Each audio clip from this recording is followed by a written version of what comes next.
Hey there, I thought I'd just give you a quick rundown as to what actually happened a week ago today after the open home. So my Facebook post was incredibly accurate where I described everything that happened in the timelines without creating too much judgment on it.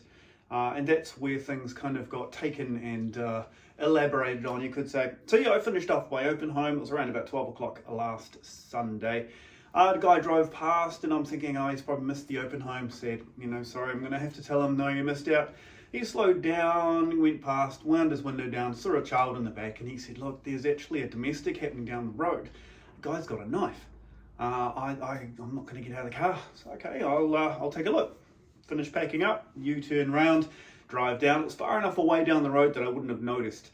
And yeah, sure enough, there it is. There's a guy with a knife and the woman, and it was like, shoes, you don't quite know what's going on. And that's kind of key number one, is that in any scene or any situation, you don't quite know what's going on. Who's the good guy? Who's the bad guy? What's happening?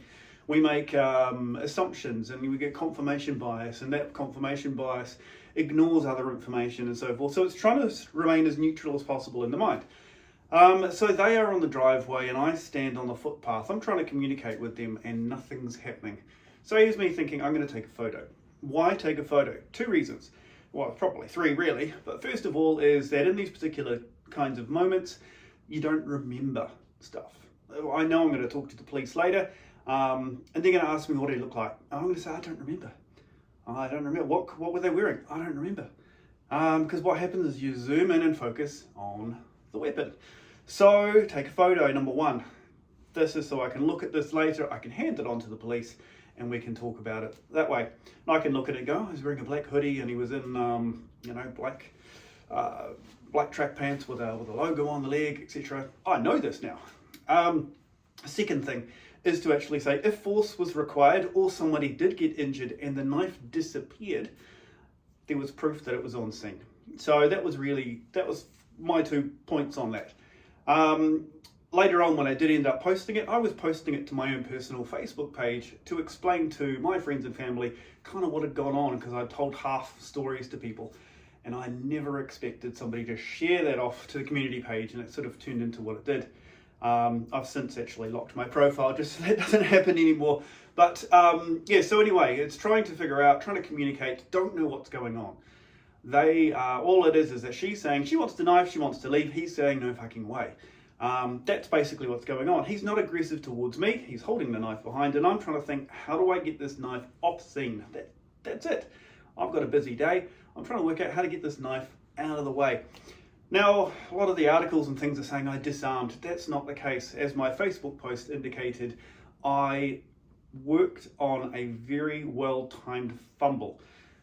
She pushed him, he fumbled the knife, I got in there as quick as I could. I was only a couple of feet away. I was able to get the knife away. There was no, there was nothing fantastic about that. It was just taking advantage, bit of a shove, and get the knife. I'm now holding it in a similar way away while I'm trying to keep him away.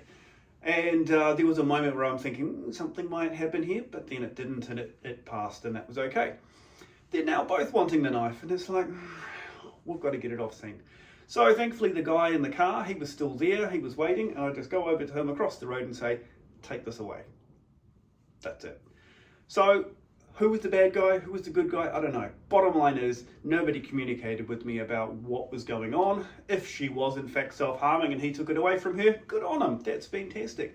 But nobody mentioned anything. Bottom line is, getting the knife off scene was the main thing. If he was in fact a perpetrator and he was threatening her, well, I'm glad I got it out. Calling the police straight afterwards was the key thing, and let them know, hey, I've got a photo, if you need anything. The other plus side about the photo is I had no idea what street address it was. What number? I don't know. So at least you could see what the house looked like.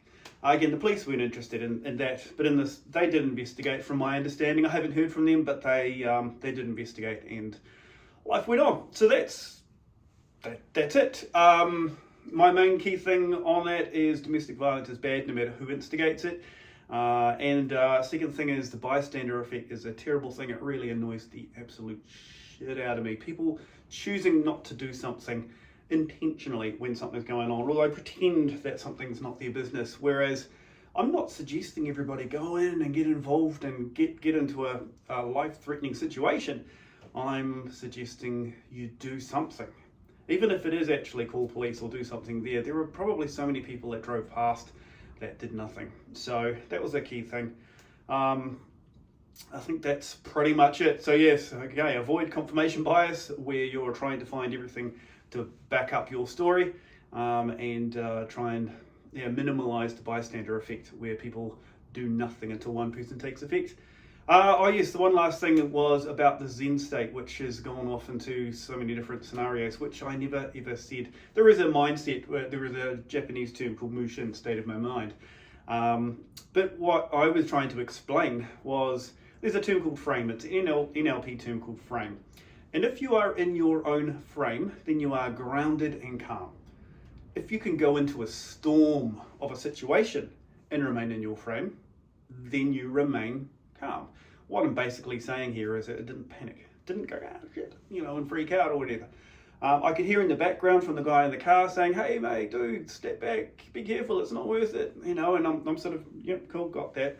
Mind is still able to tick, mind is still able to make good, clear decisions, plus I've got A, B, C, D plans in place in case things turn to custard. If he turns the knife on her, cool, this is the plan. If she manages to wrestle the knife off him, plan. There's all these different plans going on in the mind, and you can only do that when you are grounded. So how do you get grounded? Embodiment practice, various other bits and pieces. Martial arts definitely helps. Hopefully that helps explain the scenarios and puts into context. Definitely it was a very unusual situation. All right.